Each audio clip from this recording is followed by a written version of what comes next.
기도드리겠습니다. 사랑과 은혜가 풍성하신 아버지 하나님, 새날을 열어주셔서 감사합니다. 그리고 하루의 첫 시간을 하나님께 나와 말씀 듣고 기도하게 하시니 감사를 드립니다. 겸손하고 갈급한 마음으로 하나님께 나아온 사랑하는 성도들을 기억하시어 두드리는 자에게는 열어주시고 구하는 자에게는 공급하시는 하나님을 경험하게 하소서. 언제나 우리에게 미래와 희망을 주시는 우리 구주 예수님의 이름으로 기도드립니다. 아멘. 오늘 우리에게 주시는 하나님의 말씀은 신명기 15장 1절에서 23절 말씀입니다. 신명기 15장 1절에서 23절 말씀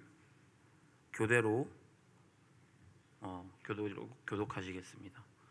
맺힐 년 끝에는 면제하라.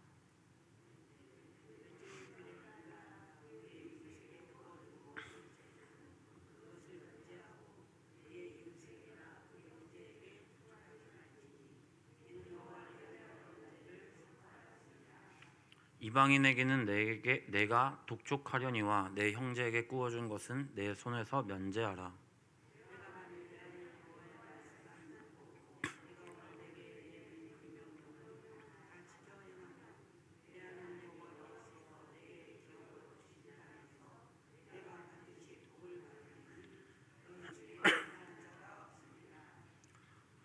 내 하나님 여호와께서 내게 허락하신 대로 내게 복을 주시리니 내가 여러 나라에 꾸어 줄지라도 너는 꾸지 아니하겠고 내가 여러 나라를 통치할지라도 너는 통치를 당하지 아니하리라.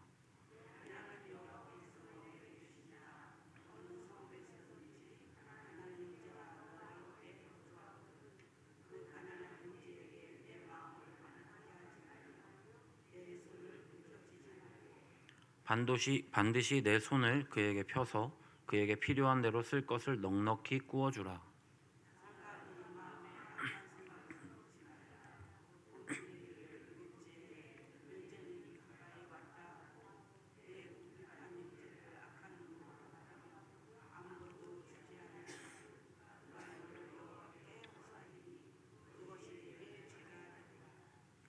너는 반드시 그에게 줄 것이요 줄 때에는 아끼는 마음을 품지 말 것이니라. 이로 말미암아 내 하나님 여호와께서 내가 하는 모든 일과 내 손이 닿는 모든 일에 내게 복을 주시리라.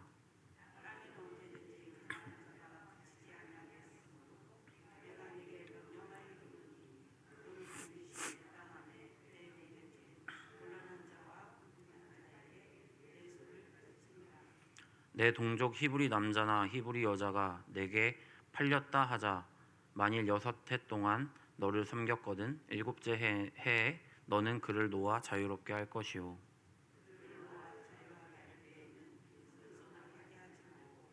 내 양무리 중에서와 타작 마당에서와 포도주 틀에서 그에게 후히 줄지니 곧 내 하나님 여호와께서 내게 복을 주신 대로 그에게 줄지니라.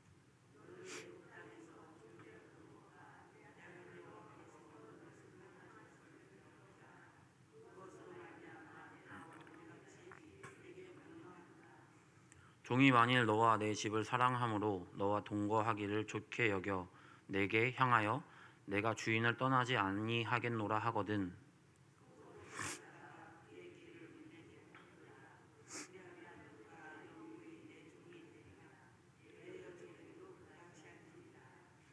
그가 6해 동안에 품꾼의 삭새 배나 받을 만큼 너를 섬겼은즉 너는 그를 놓아 자유하게 하기를 어렵게 여기지 말라. 그리하면 내 하나님 여호와께서 내 범사에 내게 복을 주시리라.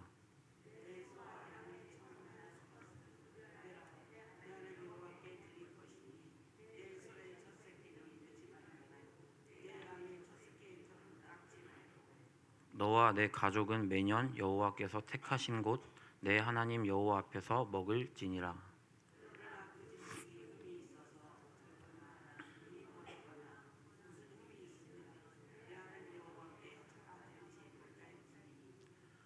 내 성중에서 먹되 부정한 자나 정한 자가 다 같이 먹기를 노루와 사슴을 먹음같이 할 것이요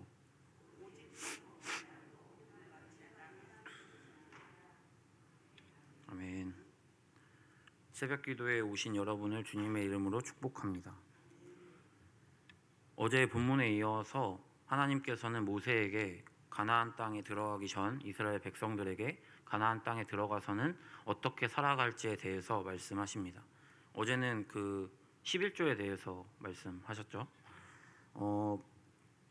11조를 제가 작년 2월부터 8월까지 그 선교단체에서 왕의 제정이라는 그 제정학교 훈련을 받았거든요.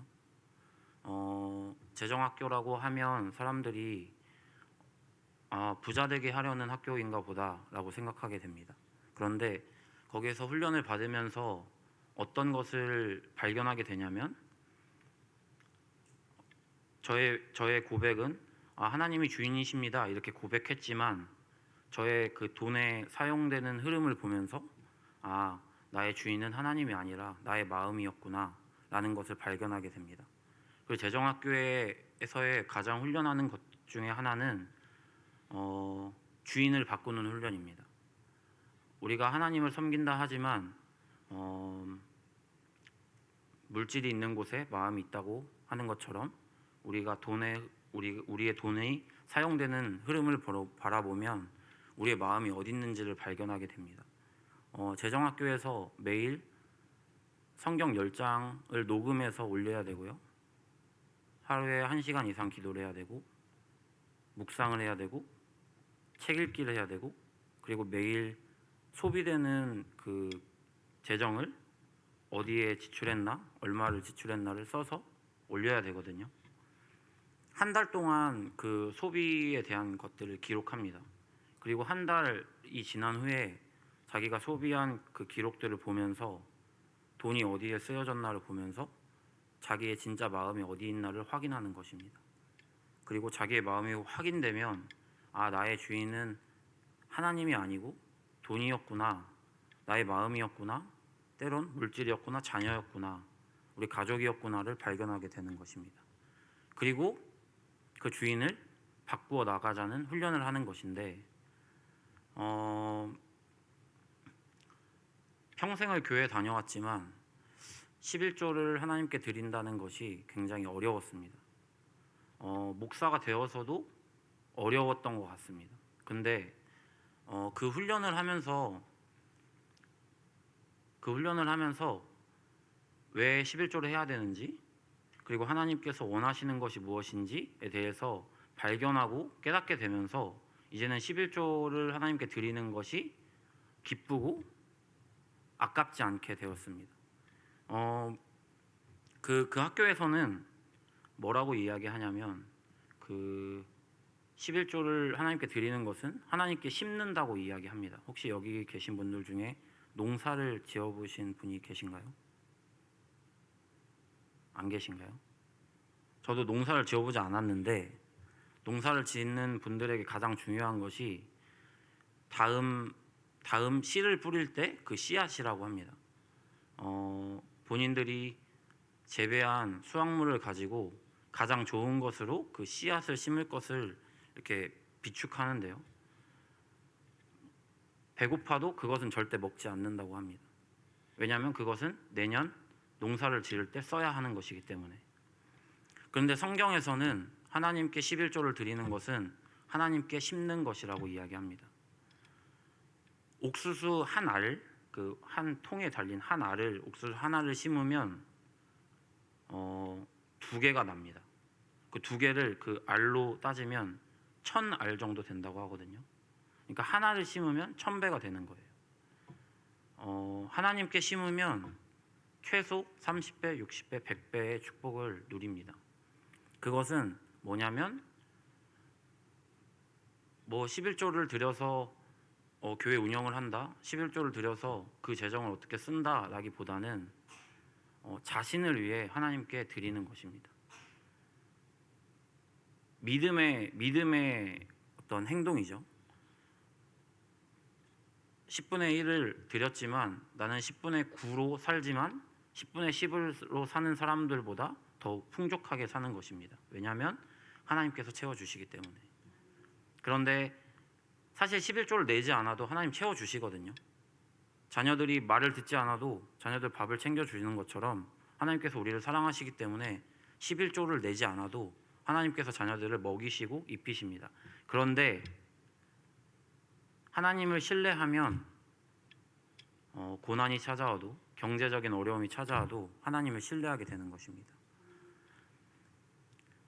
그 학교에서는 우리의 안정감이 어디 있는지를 발견하게 합니다. 그래서 그 안정감을 깨뜨리는 훈련을 합니다. 자기가 소중했던 것들을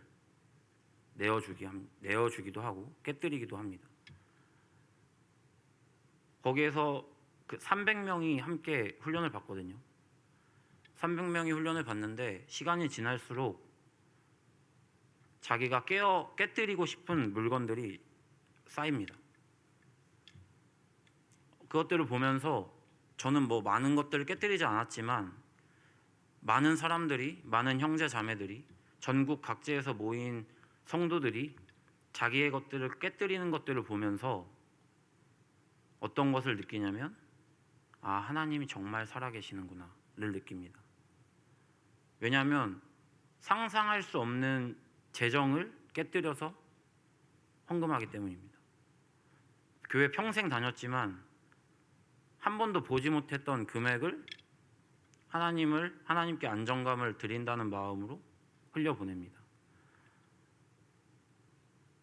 그 안에서 재정을 훈련하면서 하나님 채우시는 것들을 경험하거든요.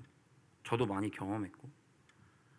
그러면 11조를 드리는 거, 또 하나님께 어떤 것들을 드리는 거에 대해서 자유해집니다. 그리고 기쁨으로 하게 됩니다. 여러분들에게 그 은혜가 있으시기를 축복합니다. 하나님이 여러분들의 삶을 책임져 주시고 필요할 때마다 공급하시며 채우실 것을 믿습니다. 4절에서 6절 같이 읽겠습니다. 내가 만일 내 하나님 여호와의 말씀만 듣고 내가 오늘 내게 내리는 그 명령을 다 지켜 행하면 내 하나님 여호와께서 내게 기업으로 주신 땅에서 내가 반드시 복을 받으리니 너희 중에 가난한 자가 없으리라. 내 하나님 여호와께서 내게 허락하신 대로 내게 복을 주시리니 내가 여러 나라에 꾸어줄지라도 너는 꾸어주지 아니하겠고 내가 여러 나라를 통치할지라도 너는 통치를 당하지 아니하리라. 15장을 묵상하면서 제게 주셨던 마음을 주시는 구절이 4절에서 6절 말씀입니다. 여러분은 하나님의 신실하신 분이심을 믿습니까? 하나님은 실수가 없으신 분이심을 믿습니까? 하나님은 거짓말하지 않으시는 분이심을 믿습니까? 하나님은 약속하신 모든 약속을 지금까지도 지키시고 성취하시는 분이심을 믿습니까?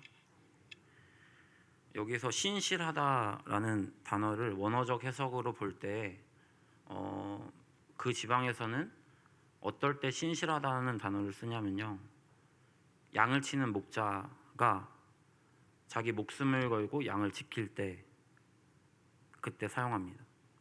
그리고 사람들이 있을 때나 없을 때나 사람들이 있을 때 행동하는 것과 자기 골방에서 행동하는 것이 같을 때 신실하다고 이야기합니다. 하나님 신실하신 분이시죠. 하나님은 우리가 보일 때나 우리가 보지 않을 때, 우리가 잠잘 때, 우리가 엎드려 낙심할 때에도 하나님 일하십니다. 우리에게 고난이 찾아와도, 우리가 상상할 수 없는 고난에 닥쳤을 때에도 하나님 여전히 일하고 계십니다. 우리는 믿어지지 않을지라도 하나님 여전히 일하고 계심을 믿습니다. 4절에서 5절에 보면 하나님의 말씀만 듣고 하나님의 명령을 다 지켜 행하면 하나님께서 주신 땅에서 반드시 복을 줄 것을 말씀하고 계십니다. 그리고 6절을 보면 또 복을 주신다고 하시죠. 그리고 여러 나라에 꾸어줄지라도 꾸지 않는다고 말씀하십니다. 여러 나라의 통치를 할지라도 우리는 통치를 당하지 않는다고 하나님 말씀하십니다. 하나님의 말씀에는 여러 가지 말씀이 있지만 오늘 본문 그리고 어제 본문을 통하여 말씀하시는 것은 재정을 어떻게 다룰 것인가입니다. 우리의 마음대로, 우리의 가치관대로, 우리의 생각대로 재정을 사용하는 것이 아니라 하나님의 방법대로, 하나님의 말씀대로 재정을 사용할 때에 하나님께서 우리가 상상할 수 없는 복을 더하신다는 것입니다. 그런데 이게 하나님 말씀이 굉장히 단순한데요. 우리의 삶 가운데 그 말씀을 행할 때에는 단순하지 않습니다. 왜냐하면 걱정과 근심이 찾아오기 때문입니다. 하나님의 말씀을 지켜 행할 때면 어디선가 불안함이 찾아옵니다. 어디선가 걱정이 찾아옵니다. 하나님께서 누군가에게 주라고 말씀하셨는데 그것을 주게 되면 그걸 또 메꿔야 되는데 그걸 어떻게 메꾸지 하는 걱정이 찾아옵니다. 그 목회자의 삶은 뭐 재정이 많은 삶은 아니지만 제가 단독 목회를 할 당시에 11개월 정도 알바를 했습니다. 알바를 하면서 근데 알바를 하면서 쓸 수 있는 돈이 생기는데 돈을 써보지 않아서 그런지 저에게 쓰는 것이 어려웠습니다. 그리고 저에게 몇 번 써봤는데 별로 기쁘지 않았습니다. 그래서 그 받은 금액을 갖고 있으니까 주변에 많은 도와달라는 사람들이 생기기 시작했어요. 그런데 도와달라고 이야기하면 별로 없지만 그래도 어느 정도 있으니까 없다고 얘기할 수 없어서 기도해 보겠다고 얘기했습니다. 근데 기도해 보면 하나님이 주라고 하시거든요. 너는 그 돈 없어도 되지 않냐 이러면서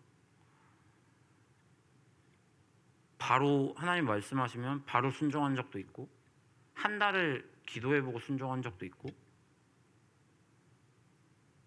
그렇지만 기도해 보고 하나님이 마음에 평안함을 주시면 그렇게 했던 것 같습니다. 그 금액을 생각해 보면 그 금액이 지금 있었으면 좋겠다 이런 생각을 가끔 하기도 하지만 하나님께서 저에게 채우신 것들을 생각해 보면 그거보다 훨씬 많은 것들로 채우셨음을 믿습니다. 저희 부모님 목회하셨거든요. 저희 부모님 자기를 위해 저희 아빠 자기를 위해 돈을 사용되는 것이 목욕비밖에 없어요. 목욕비 이외에는 다 나눠줍니다. 그런데 제가 어떤 것을 봤냐면 하나님이 채우시는 것들을 경험하게 됩니다. 저는 자녀로 경험했죠. 저희 아빠가 다 나눠주시는데 하나님이 자녀들을 채워주시는 거예요. 저희 형은 굉장히 노력을 많이 했어요. 공부하고 하느라. 전 노력을 안 했거든요. 근데 하나님이 채워주십니다. 저는 공부 잘 안 했거든요. 근데 제가 늘 공부한 것보다 더 성적이 나왔어요. 물론 그게 좋은 성적은 아니었지만 제가 공부한 거에 비해서 높은 성적이었어요. 늘 성적표를 보면 깜짝 놀랐습니다. 왜냐하면 공부하지 않았거든요.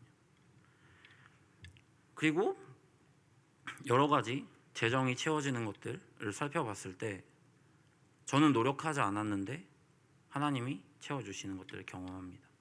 저희 부모님의 삶에서도 하나님께서 채워주셨던 것들을 경험했던 것 같습니다. 하나님의 말씀대로 따라가기 위해서는 굉장한 결단이 필요합니다. 왜냐하면 마음에 불안이 찾아오기 때문이죠. 그런데 그 불안을 넘어서서 하나님의 말씀을 신뢰하는 마음으로 순종할 때에 하나님께서 채워주시기를 결정하십니다.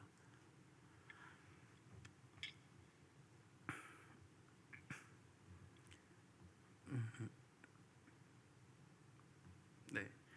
성경에 제가 직접 조사한 것은 아니지만 성경에 믿음, 소망, 사랑의 말보다 더 많이 나오는 내용은 가난한 자를 도와주라는 말씀입니다. 고아와 과부를 도와주라는 말씀입니다. 약 성경에 3,000구절이 가난한 자를 도와주라는 말이 있는데요. 성경에서의 반복은 강조를 의미합니다. 하나님께서 왜 3,000구절이나 되는 구절로 말씀하셨을까? 바로 중요하기 때문입니다. 잠언 19장 17절을 보면 가난한 자를 불쌍히 여기는 것은 여호와께 구워 드리는 것이니 그의 선행을 그에게 갚아 주시리라.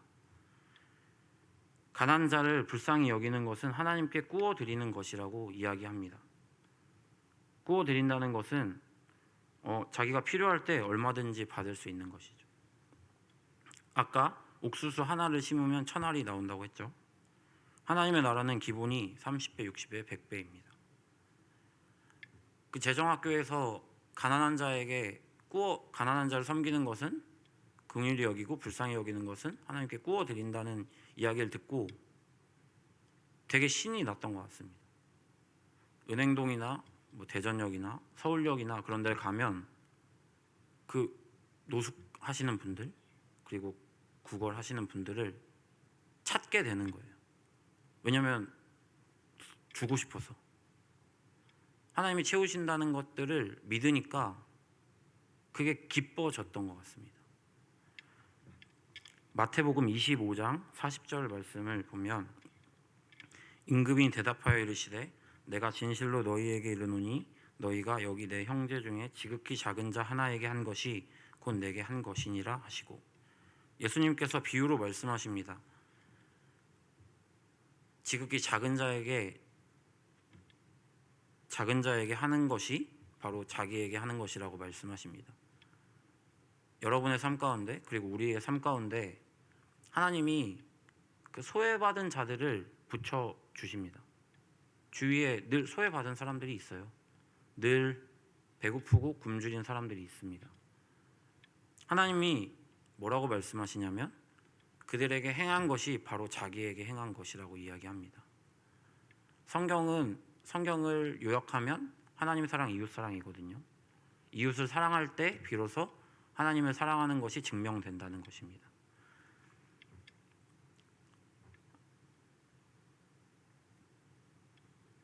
하나님께서 여러분에게 붙여주신 그 소외받은 사람들, 가난한 사람들, 배고픔에 굶주리고 있는 사람들을 볼 때에 여러분들의 것들을 나누어 주시기를 축복합니다. 하나님께서 하나님의 자녀들, 하나님의 그 소외받은 사람들을 우리를 통해서 채워지기를 원하십니다. 우리의 것들을 나누어 줌으로써 그들이 부하게 되기를 하나님이 원하십니다. 그런데 신기한 것은 그 축복의 통로라고 하죠. 아브라함을 축복의 통로라고 하는데, 축복의 통로라는 것은 나의 것을 주는 것이 아니고 하나님의 것을 받아서 그냥 흘려보내는 것입니다. 자기가 통로가 되면 가장 중요한 것은 뭐냐면 가장 신선한 것을 먼저 받아요. 그런데 그것을 흘려보내지 않으면 물이 고입니다. 고이면 썩게 되고 상하게 되고, 그런데 그것들을 그냥 흘려보내기만 하면 계속해서 공급되어지는 것입니다. 여러분의 삶 가운데 성경적인 제적 원칙을 가지고 하나님이 맡기신 것을 사용하시는 사랑하는 성은교회 성도님들 될 수 있도록 기도하겠습니다.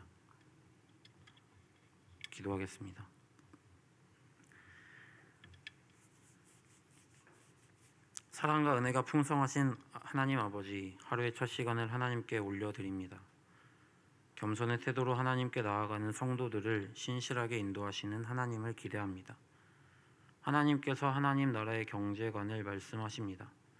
하나님의 말씀은 단순하지만 그것을 행할 때 우리의 마음은 불안함과 초조함으로 요동칩니다. 그러나 하나님께서 우리에게 그것들을 맡기셨음을 믿습니다. 우리가 주인이 아닌 우리는 선한 청지기로 살아갈 것을 믿습니다. 그래서 주신 모든 것을 하나님의 말씀과 하나님의 말씀의 기준으로 사용하기 원합니다. 우리의 안정감은 오직 하나님께 있습니다. 우리의 마음이 온전히 하나님의 나라의 소망을 품게 하시고 선한 청지기로 세상을 살아가는 성도들 되게 하옵소서. 말씀을 지켜 행할 때 누리게 하시는 것들을 누리며 사는 믿음의 자녀들 되게 하옵소서.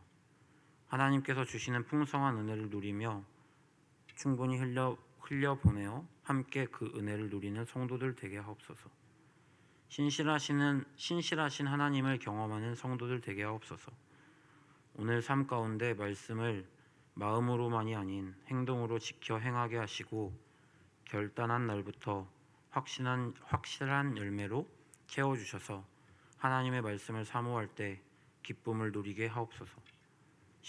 신실하시고 실수가 없으신 사랑이 많으신 예수 그리스도의 이름으로 기도드립니다.